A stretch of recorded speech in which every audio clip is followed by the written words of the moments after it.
sunlit sidewalk outside the downtown pharmacy should have been a place of peace for Arthur Samuels, a 73-year-old disabled veteran simply trying to refill his heart medication. Instead, it became a scene of confusion and violence. Without warning, a black-clad SWAT officer's voice pierced the calm. "Down on the ground, old man, now or you get the vaults."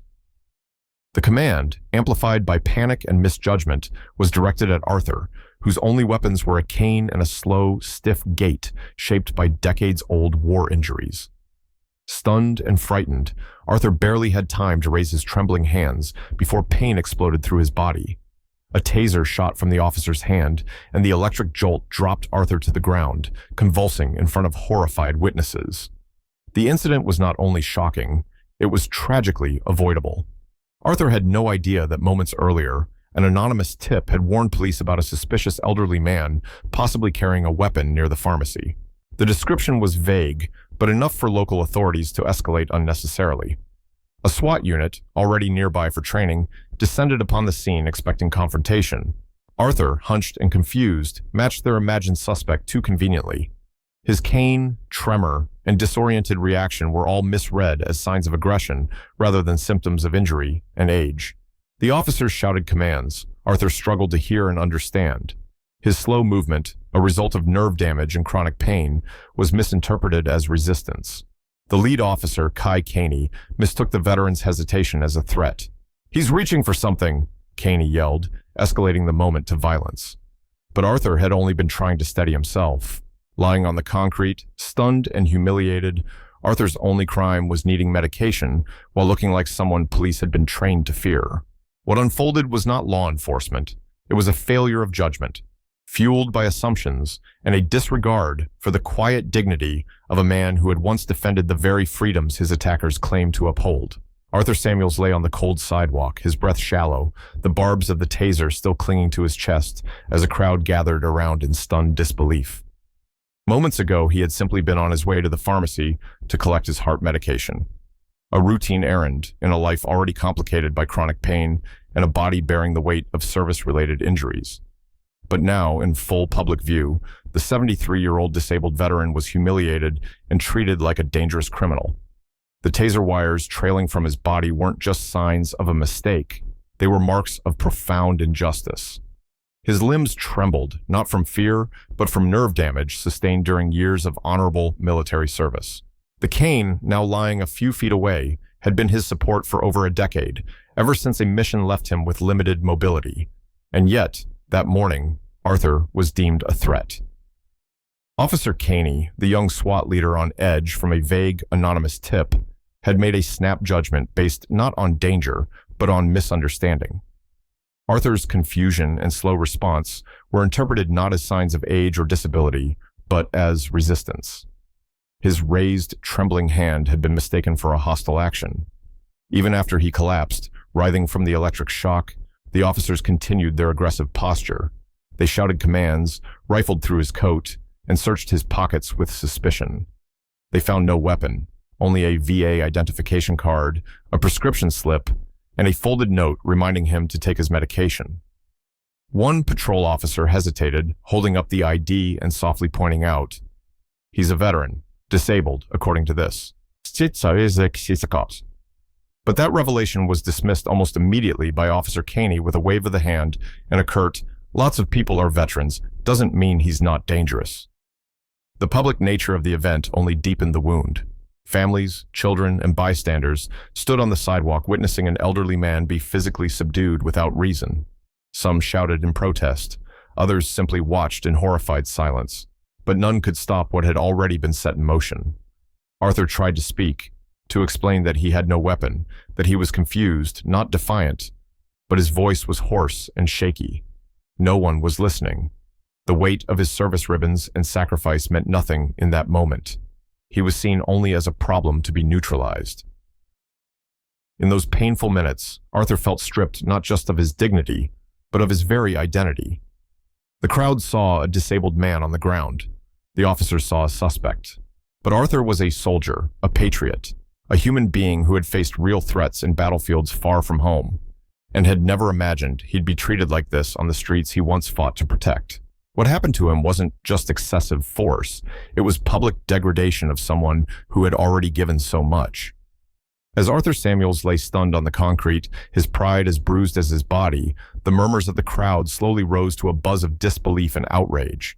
Several onlookers had already begun recording, some yelling at the SWAT team demanding answers. Among them stood a woman in her early 40s, Elena Roberts, a local business owner and the daughter of a retired colonel. She had seen the entire scene unfold, from the moment Arthur had been misidentified to the brutal tasing that followed.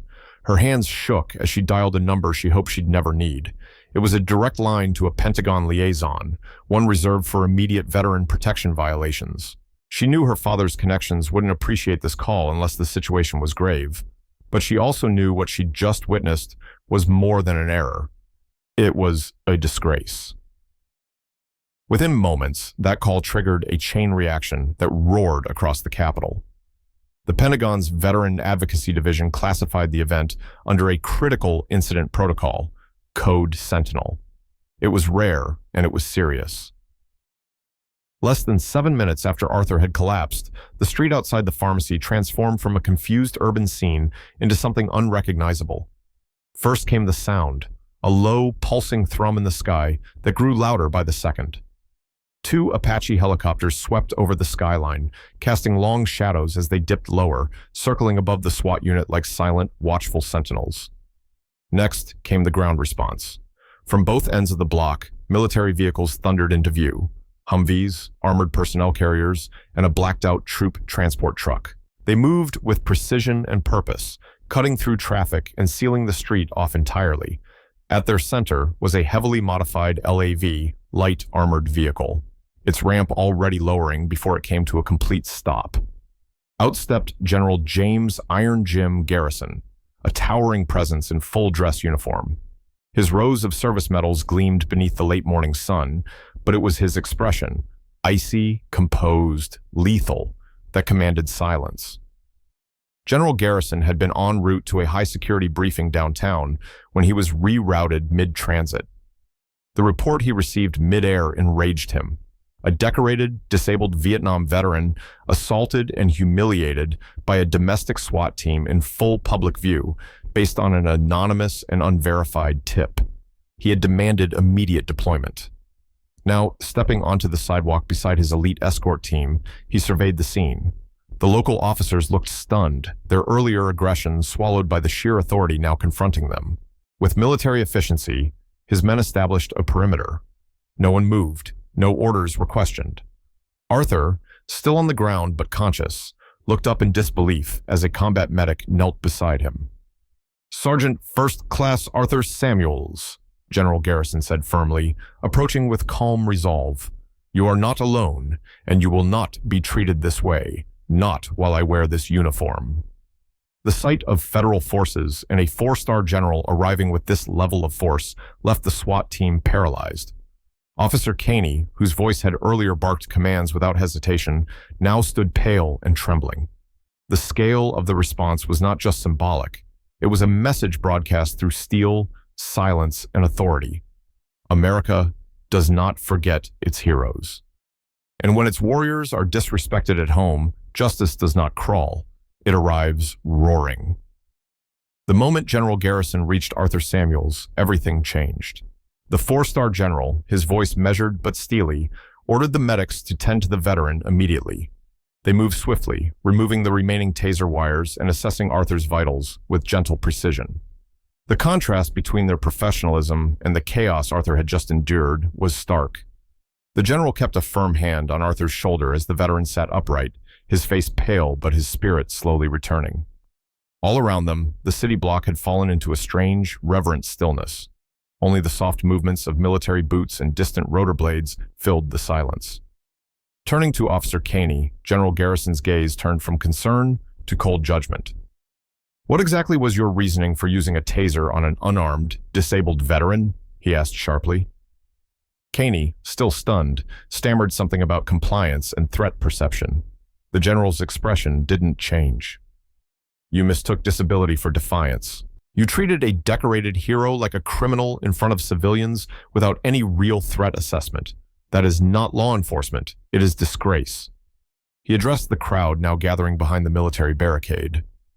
"Let it be known," the general said, his voice now amplified by the small comm device clipped to his collar, "that the United States Armed Forces will not stand idle when our veterans, those who've bled and sacrificed for this nation, are mistreated on our soil." His words carried through the air like a hammer of truth, cutting through the last remaining strands of confusion. The SWAT team, visibly ashamed, was ordered to stand down. Officer Caney was placed on immediate administrative leave, his badge collected on the spot by a superior. The police captain, red-faced and humiliated, tried to explain the anonymous tip, but the general was uninterested in excuses. "A false tip," Garrison said flatly, "should never result in excessive force. Your department lacks protocol, empathy, and oversight. That changes today." He called into his comm again. "Confirm contact with the Pentagon Legal Division. I want a full civil rights investigation launched against this department. I want ADA compliance audits conducted, and I want every officer retrained in de-escalation and veteran sensitivity. Today." His words left no room for negotiation. Arthur, now stabilized, looked up at the general with gratitude, still trying to make sense of the surreal shift from being on the ground to now being the focus of a federal response. "You didn't have to come," he whispered hoarsely, "but you did." "I did because you matter," Garrison replied, helping him to his feet.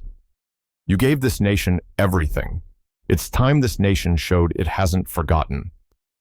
Soon after, Arthur was escorted into a black military SUV headed for a military hospital, not a holding cell. General Garrison promised personally that his medical treatment, living conditions, and safety would be reevaluated at the highest level. Behind them, the street remained closed. Military personnel began collecting evidence, while DOJ and Pentagon investigators arrived to begin interviews and seize security footage. The incident, now public, drew national attention. News outlets aired footage from witnesses, sparking a firestorm of debate over law enforcement behavior toward the elderly and disabled, especially veterans. The mayor issued a public apology. The police department's funding was placed under review, and sweeping reforms were enacted. Officer Caney faced a formal federal investigation, and his actions became a cautionary tale at police academies across the country. Arthur Samuels didn't ask to be a symbol, but through his pain and resilience, he became a voice for those too often dismissed. The consequences that followed weren't just about punishment, they were about change. Real, measurable change. And that, perhaps, was the justice he never expected, but deeply deserved. As Arthur Samuels sat quietly in the passenger seat of the military SUV, gazing out the window at the street where he had been humiliated just an hour before, a strange calm settled over him. The ache in his body still lingered, but something deeper had shifted. He had not only been heard, he had been defended. What began as a moment of helplessness had become a turning point, not only for himself, but for countless other veterans like him. His dignity had been restored, not through anger, but through the power of unity and accountability. The response from the Pentagon wasn't just about one man, it sent a message heard across the country. Those who serve are never forgotten. The police department involved underwent sweeping reforms. New training was implemented. And Arthur, once invisible, had become a symbol of change that no badge or uniform could ignore again. In a world that too often overlooks quiet heroes, Arthur's story reminds us that true respect isn't just spoken, it's shown. When dignity is threatened, even the smallest voice can echo to the highest halls of power. If you believe our veterans deserve honor, not humiliation, leave a comment below. Don't forget to subscribe for more powerful, true stories that uplift and inspire, because some sacrifices must never be forgotten.